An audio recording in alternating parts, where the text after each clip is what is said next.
Hello everyone, welcome to star education YouTube channel. Star education YouTube ચેનલમાં આપ સૌનું ખૂબ ખૂબ સ્વાગત છે. આજનો જે વિડીયો છે એમાં આપણે ચર્ચા કરીશું 17મી માર્ચના તમામ અગત્યના કરંટ અફેર. સૌથી પહેલા તો એક પ્રશ્ન પૂછીશ, જેનો જવાબ આપશો એ લખવાનો કોમેન્ટમાં. પ્રશ્ન તમારા માટે એવો છે કે ટનલ વિલ્કીની ગુફાઓ છે ત્યાં જૂના જાણીતા ચકમક સાધનો છે એની શોધ થઈ છે હાલમાં જ. કહેવાનું એટલું છે કે આ ટનલ વિલ્કીની જે ગુફાઓ છે એ કયા દેશમાં આવેલી છે? ઓપ્શન તમને આપેલા છે. ક્લિયર? જેટલું યાદ આવે એટલો લખવાનો પ્રયાસ કરવાનો. અને બાકી હમણાં જ આપણે આજના દિવસે એક થોડીક પ્રોબ્લેમ થઈ ગઈ. માઇક છે એનું કનેક્શન પ્રોપર રીતે નહોતું થયેલું, તો જે 17 તારીખનો વિડીયો છે જે મેં મોર્નિંગમાં અપલોડ કરેલો હતો એમાં વોઇસ નહોતો. તો અત્યારનો જે વિડીયો છે બરાબર, એમાં તમને મારા ખ્યાલથી વોઇસ છે એકદમ પ્રોપર રીતે આવશે. ક્લિયર? તો ચલો શરૂ કરીએ આજનો વિડીયો. ઓકે, આજના દિવસમાં તમારે થોડોક વેઇટ કરવો પડ્યો એ માટે આઈ એમ રિયલી સોરી. બરાબર, નેક્સ્ટ ટાઈમ સૌથી પહેલા તો વિડીયો ચેક કરી લઈશ અપલોડ કરતા પહેલા. ઓકે, તો શરૂ કરીએ હવે આજનો વિડીયો. સૌથી પહેલો ક્વેશ્ચન આજના વિડીયોમાં, હાલમાં જ ભારતીય રિઝર્વ બેંક એમણે નીચેનામાંથી કઈ સરકારી કંપની એને ઇન્ફ્રાસ્ટ્રક્ચર ફાઇનાન્સ કંપનીનો દરજ્જો આપ્યો છે? તો હાલમાં જ આરબીઆઈ છે એને એક કંપની છે એને સરકારી કંપની છે એને ઇન્ફ્રાસ્ટ્રક્ચર ફાઇનાન્સ કંપની દરજ્જો આપ્યો, એટલે કે આઈએફસી નો દરજ્જો આપ્યો છે. કોણે આપ્યો? તો કે આરબીઆઈ. ક્લિયર? તો આ કઈ કંપનીને આપ્યો છે? આ આપ્યો છે ભારતીય નવીનીકરણ ઉર્જા એજન્સીને. ક્લિયર?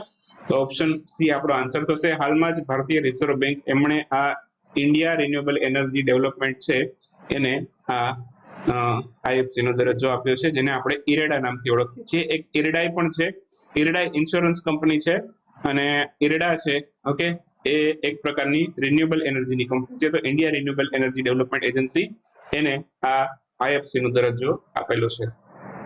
આ ઇરેડાનું મુખ્ય મથક ક્યાં આવેલું છે? ઇરેડાનું મુખ્ય મથક છે એ નવી દિલ્હીની અંદર આવેલું છે, અને એ ન્યૂ એન્ડ રિન્યુએબલ એનર્જી મંત્રાલય હેઠળ કાર્ય કરે છે. બરાબર, તો કોઈ સરકારી કંપની હોય, સ્વાભાવિક છે કે કોઈક મંત્રાલય હેઠળ કાર્ય કરતી હશે. તો આ ન્યૂ એન્ડ રિન્યુએબલ એનર્જી મંત્રાલય અંતર્ગત કાર્ય કરે છે, અને આ એક પ્રકારની મિની રતન કંપની છે. બાકી આરબીઆઈ ની વાત કરી લઈએ. આરબીઆઈ છે એના અત્યારે 25મા ગવર્નર કોણ છે? શક્તિકાંત દાસ અત્યારે આરબીઆઈ ના 25મા ગવર્નર છે. હાલમાં જ આરબીઆઈ છે હર્બિંગર નામની એક ગ્લોબલ હેકાથોન નું આયોજન કર્યું હતું, એટલે કે વૈશ્વિક સ્તરની આ હેકાથોન હતી જેનું નામ હતું હર્બિંગર. ક્લિયર? બાકી ભારતીય રિઝર્વ બેંક છે એની સ્થાપના થઈ હતી 1 એપ્રિલ 1935 ના રોજ. એનું મુખ્ય મથક ક્યાં આવેલું છે? તો કે મુંબઈમાં આવેલું છે. આરબીઆઈ નું રાષ્ટ્રીયકરણ ક્યારે થયું, એટલે કે નેશનલાઇઝેશન ક્યારે થયું? ઓકે, એવો પ્રશ્ન પણ એક વખત પૂછાયેલો છે પરીક્ષાની અંદર. તો 1 જાન્યુઆરી 1949 આ એ દિવસ જ્યારે આરબીઆઈ નું રાષ્ટ્રીયકરણ થયેલું. બાકી હમણાં જ આરબીઆઈ 75 ગામો છે એને દત્તક લીધા અને એને ડિજિટલ પેમેન્ટ સક્ષમ ગામોની અંદર એનો વિકાસ કર્યો, અને એક પ્રોગ્રામને નામ આપ્યું 75 ડિજિટલ વિલેજ પ્રોગ્રામ. બાકી હમણાં જ ડિજિટલ પેમેન્ટ અવેરનેસ વીકની ઉજવણી થઈ હતી 6 થી 12 માર્ચ દરમિયાન. આ ડિજિટલ પેમેન્ટ અવેરનેસ વીકની ઉજવણી થઈ હતી. એના અંતર્ગત એક મિશન શરૂ થયું હતું, હર પેમેન્ટ ડિજિટલ નામનું એક મિશન પણ શરૂ કરવામાં આવેલું હતું. એ પણ કોણે શરૂ કર્યું હતું? કે આરબીઆઈ. તો આટલા અગત્યના પોઈન્ટ આરબીઆઈ વિશે આપણે રિવિઝન કરી લઈએ. હાલમાં જ નીચેનામાંથી કયા સંગઠન છે એમના દ્વારા અટલ સારથી એને લોન્ચ કરવામાં આવ્યું છે? અટલ સારથીનું જે લોન્ચિંગ કરવામાં આવેલું છે એ અટલ ટિંકરિંગ લેબ એના અંતર્ગત કરવામાં આવેલું છે. અટલ ટિંકરિંગ લેબ છે એ પણ નીતિ આયોગનું છે, અને અટલ સારથી છે એ પણ નીતિ આયોગની એક પહેલ છે. તો આન્સર આવશે નીતિ આયોગ. હાલમાં જ નીતિ આયોગે આ અટલ સારથી પહેલ છે એને અટલ ટિંકરિંગ મિશન અંતર્ગત લોન્ચ કરી છે. બાકી નીતિ આયોગની ઘણા ટાઈમથી વાત નથી થઈ, તો આપણે વાત કરી લઈએ એનું. આ અટલ સારથીનો લોગો છે ઓકે, અને અટલ ટિંકરિંગ લેબ હેઠળ છે આ કાર્ય કરે છે. ઓકે, તો હાલમાં જ છે આ નીતિ આયોગની વાત આવી છે, તો થોડુંક એનું રિવિઝન કરી લઈએ. આનું પૂરું નામ યાદ રાખી લેજો, national institution for transforming India આ નીતિ આયોગનું પૂરું નામ છે. આયોજન પંચમાંથી આ નીતિ આયોગની રચના થઈ છે. પહેલા આયોજન પંચ તરીકે ઓળખાતું હતું, હવે નીતિ આયોગ તરીકે ઓળખાય છે. કયા મંત્રાલય હેઠળ કાર્ય કરે છે? તો આયોજન મંત્રાલય હેઠળ કાર્ય કરે છે, જેને અંગ્રેજીમાં આપણે મિનિસ્ટ્રી ઓફ પ્લાનિંગ ના નામથી ઓળખીએ છીએ, મિનિસ્ટ્રી ઓફ પ્લાનિંગ. ક્લિયર? તો અંગ્રેજીમાં પણ આપી શકે, ગુજરાતીમાં બે નામ યાદ રાખવાના. સ્થાપના નીતિ આયોગની ક્યારે થઈ? 1 જાન્યુઆરી 2015. ઓકે, અને એના અધ્યક્ષ કોણ હોય? હંમેશા વડાપ્રધાન હોય. અત્યારે વડાપ્રધાન કોણ છે? તો કે નરેન્દ્રભાઈ મોદી. ઓકે, નમો. ક્લિયર? તો બાકી હમણાં જ એક સીઓ નિયુક્ત થયા છે, નીતિ આયોગના નવા સીઓ બન્યા છે BVR સુબ્રમણ્યમ. હવે ધ્યાન રાખજો, પરમેશ્વરન અય્યર નથી. હમણાં જ લગભગ હું તમને કહું તો એકાદ મહિનો માંડ થયો હશે, તો હમણાં જ છે નીતિ આયોગના સીઓ બદલાઈ ગયા છે એકાદ મહિનામાં જ. તો નામ યાદ રાખી લેજો, BVR Subramanian. Okay, BVR Subramanian આ નીતિ આયોગના નવા સીઓ બન્યા છે, અને એના અત્યારે ઉપાધ્યક્ષ કોણ છે? તો કે સુમન બેરી અત્યારે ઉપાધ્યક્ષ છે. ક્લિયર? ચાલો, ભારતીય નૌસેનાની ગનરી સ્કૂલ, ત્યાં INS દ્રોણાચાર્ય છે, એને પ્રેસિડેન્સ કલર છે એનાથી સન્માનિત કરવામાં આવેલું છે. કયા રાજ્યમાં સ્થિત છે? INS દ્રોણાચાર્ય ખાલી ક્યાં આવેલું છે એટલું કહેવાનું છે. ઓકે, એ આવેલું છે કેરળમાં કોચી ખાતે. તો આન્સર આવશે કોચી. હમણાં જ બીજી વાત કરું તો હરિયાણા રાજ્યની પોલીસ છે.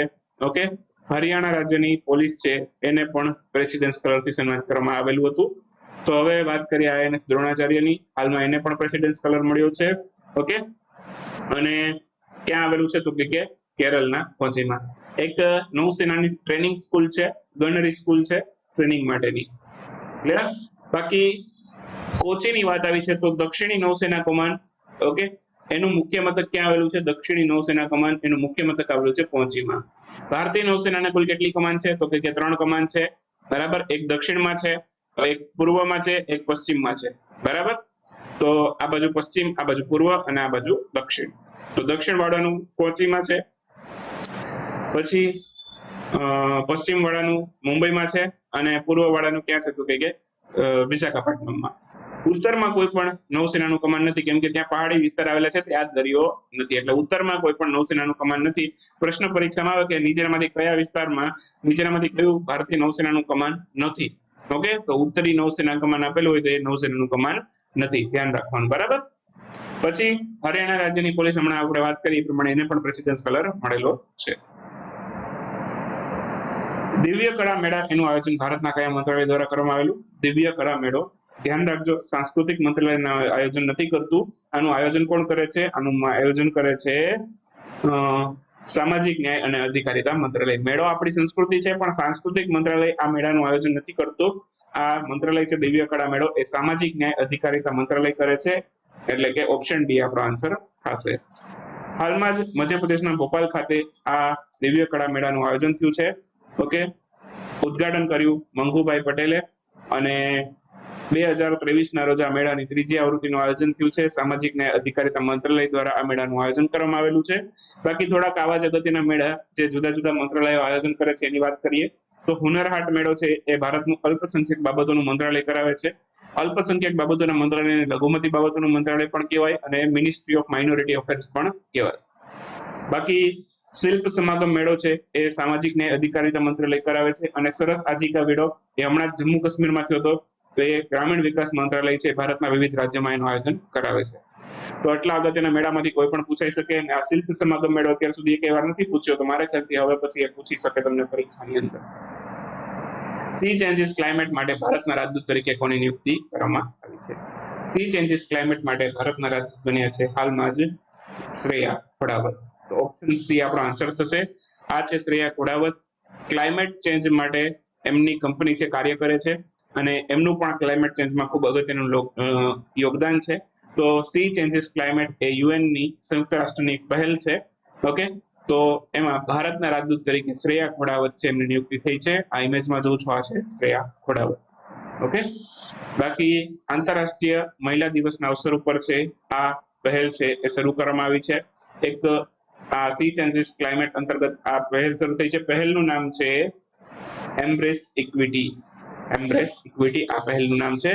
અને આનું કાર્ય શું છે? તો કે આબોહવા પરિવર્તનની અસરોની આસપાસ મહિલાઓનો અવાજ છે એ વિસ્તૃત કરશે. એટલે મહિલાઓ જે કાર્ય કરે છે એનો અવાજ વિસ્તૃત કરવાના પહેલનો કાર્ય છે. બાકી આંતરરાષ્ટ્રીય મહિલા દિવસ ક્યારે ગયો? હમણાં જ ગયો, 8મી માર્ચે. એ પણ યાદ રાખી લેવાનું.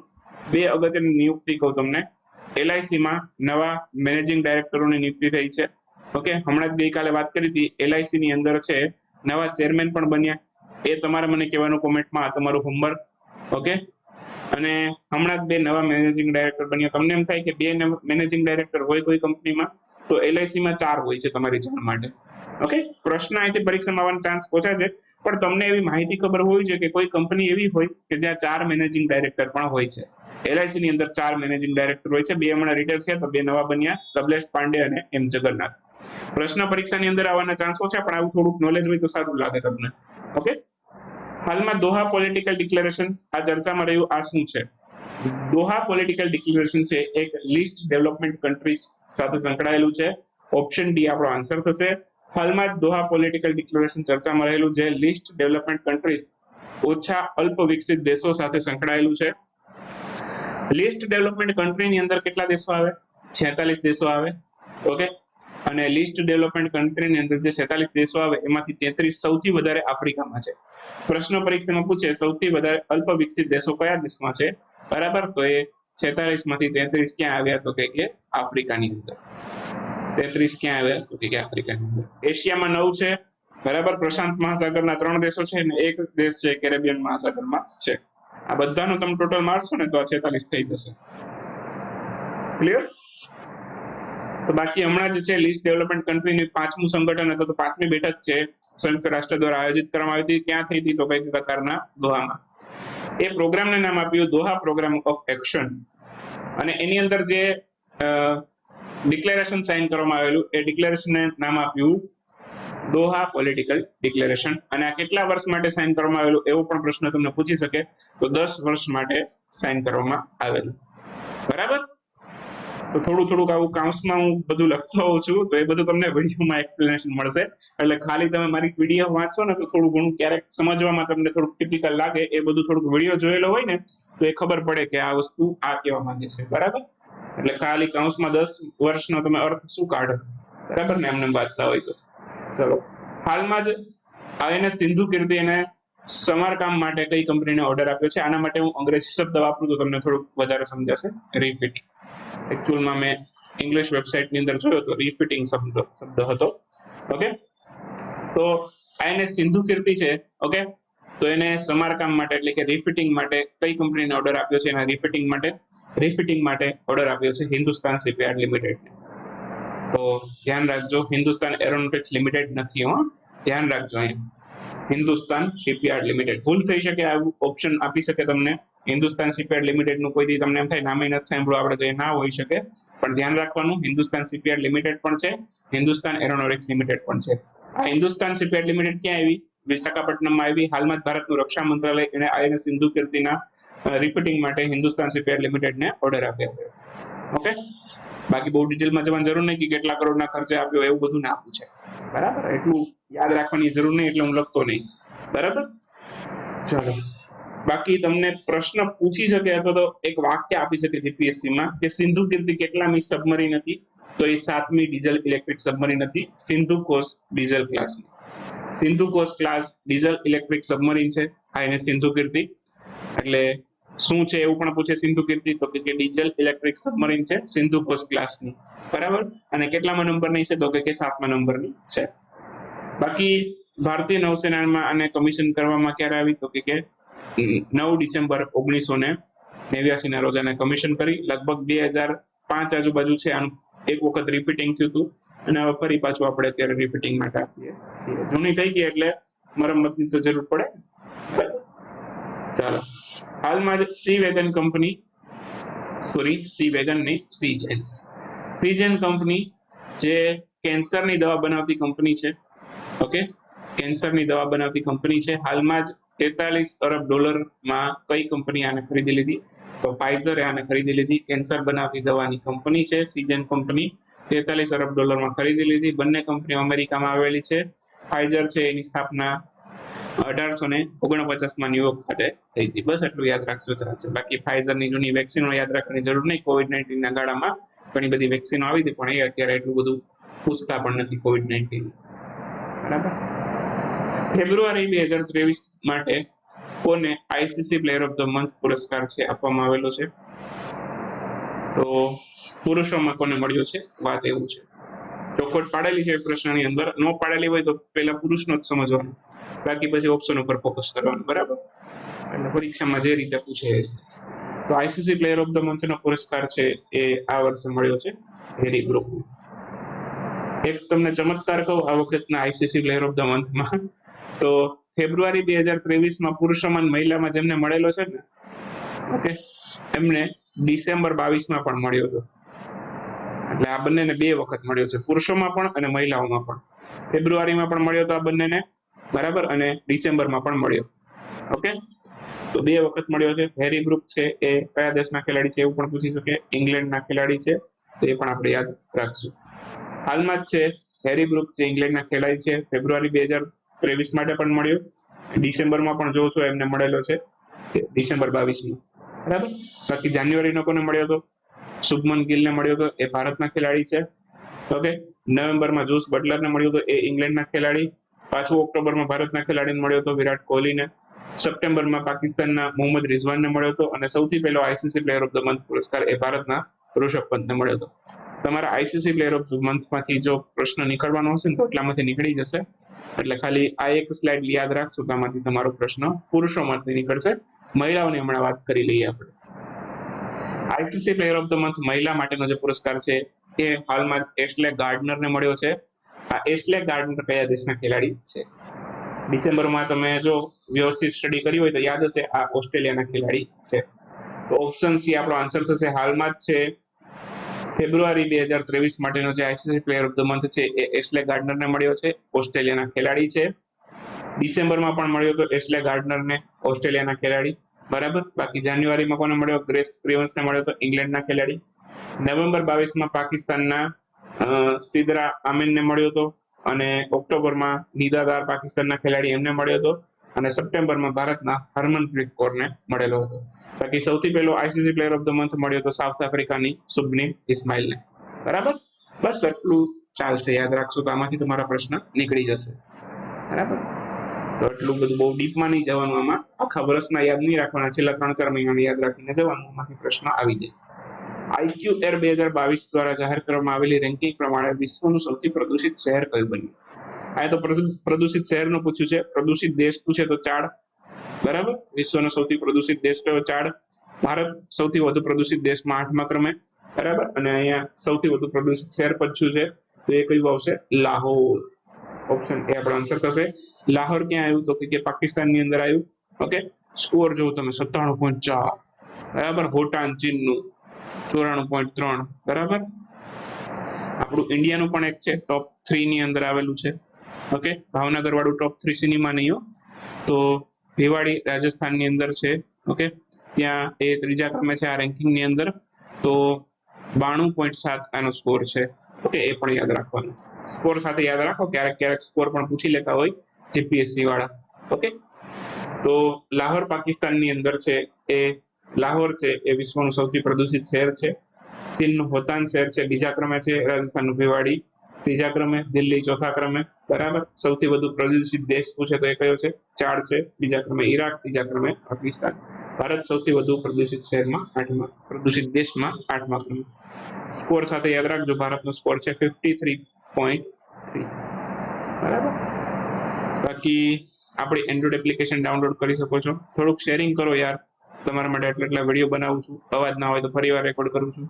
ઓકે, તો થોડુંક શેરિંગ કરો એપ્લિકેશનનું, આપણા કરંટ અફેરના કોર્સનું, બરાબર. અને બાકી એપ્લિકેશનની અંદર છે તમે આપણું પેઇડ કન્ટેન્ટ એક્સેસ કરી શકશો.